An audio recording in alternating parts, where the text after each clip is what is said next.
Já parou para pensar que a história da nossa civilização pode ser contada por um único objeto? Pois é, hoje a gente vai mergulhar na história de uma moeda, uma pecinha de metal que viu impérios nascerem e caírem, que inspirou parábolas e que, pasmem, virou centro de um debate político global nos nossos tempos. Essa é a grande questão, né? Como é que pode uma simples moeda grega, a dracma, virar uma espécie de espelho, onde a gente consegue ver milênios de história? É isso que vamos desvendar juntos. Bom, para começar, a gente tem que ir lá na origem de tudo. Como a dracma nasceu? E a resposta é curiosa. Ela não nasceu como uma moeda, mas como uma ideia bem física, bem humana mesmo.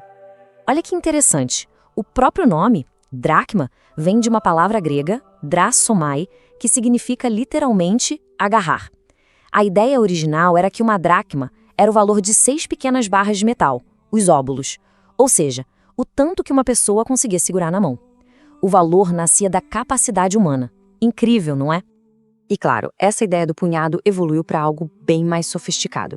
Pensa na engenharia da coisa. Primeiro, faziam um molde de argila. Depois, despejavam prata derretida para criar discos com o peso exatinho.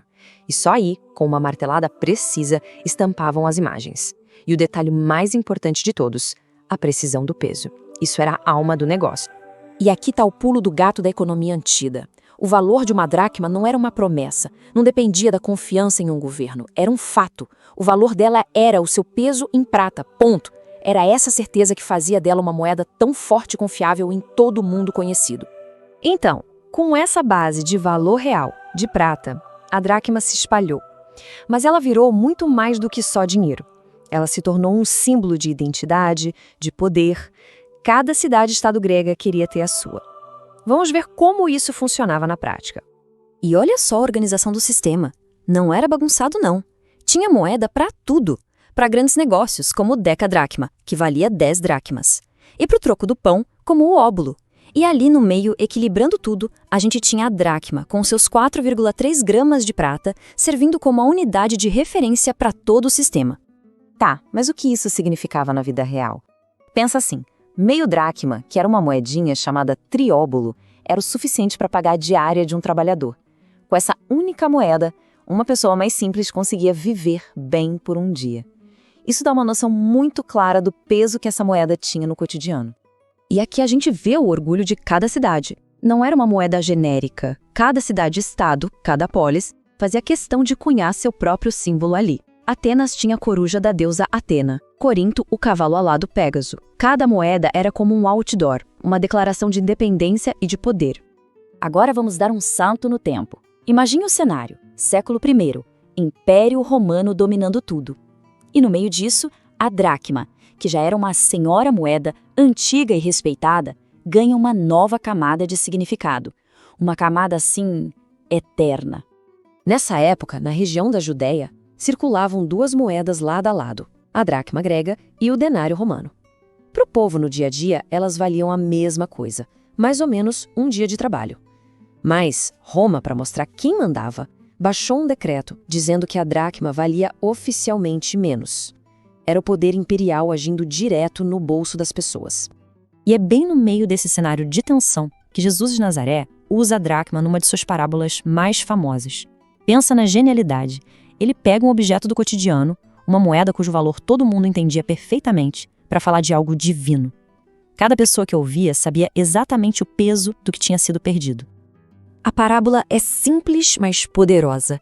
Uma mulher tem 10 dracmas e perde uma, só uma, mas olha o que ela faz. Ela não dá só uma olhadinha. Não, ela acende uma lâmpada, vira a casa de cabeça para baixo, varre tudo e procura com cuidado, com atenção total até achar. É uma busca intensa, quase desesperada. E o final? O final é o melhor. A reação dela quando encontra a moeda não é só um "ufa, achei". É uma explosão de alegria. Tão grande que ela corre e chama as amigas, as vizinhas. Gente, venham festejar comigo. Eu achei minha dracma perdida. E aí vem a grande sacada teológica da história.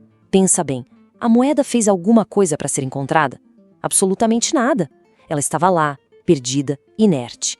A protagonista da história não é a moeda, é a mulher que a procura sem desistir.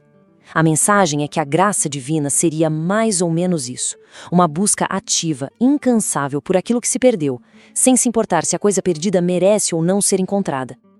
Ok, respira fundo porque agora a gente vai dar um salto de quase 2000 anos.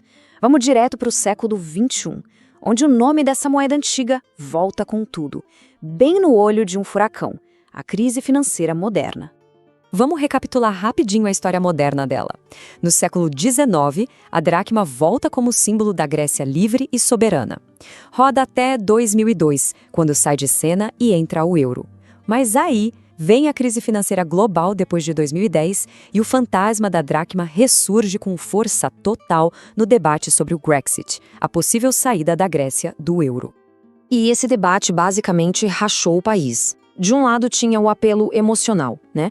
Voltar para a dracma era como gritar a independência, era a chance de recuperar o controle da própria política monetária, bem no estilo das antigas cidades-estado. Mas do outro lado vinha a turma da razão, os economistas, dizendo, calma lá, sair do euro agora pode ser um desastre completo. E não era um risco abstrato, não. Era bem concreto. Primeiro, a dívida externa da Grécia, que era toda em euros, ia virar uma bola de neve impagável com uma dracma desvalorizada. Segundo, o país importa muita coisa. Com uma moeda fraca, os preços de tudo iam para o espaço. Hiperinflação na certa. E terceiro, nem as exportações conseguiriam se salvar, porque a economia não tinha fôlego para competir no mercado global. E é aqui que a história fica irônica. É um paradoxo e tanto. A dracma antiga era o símbolo máximo da estabilidade. Por quê? Porque o valor dela era físico, era prata na sua mão. Já uma nova dracma seria o oposto completo, totalmente instável, porque o valor dela ia depender da confiança num sistema econômico que, na época, estava na UTI. Aquilo que um dia foi a maior certeza virou o maior risco. E tudo isso nos leva a uma última reflexão, a grande pergunta. A jornada dessa moeda, que começou como um punhado de prata e terminou como um conceito abstrato de risco, nos joga essa questão na cara. Afinal de contas, o que é valor hoje em dia? É um metal que a gente pode pegar na mão? Ou é essa teia complexa e invisível de confiança que sustenta toda a nossa economia global? A história da dracma mostra uma coisa com certeza. A resposta para essa pergunta mudou, e muito.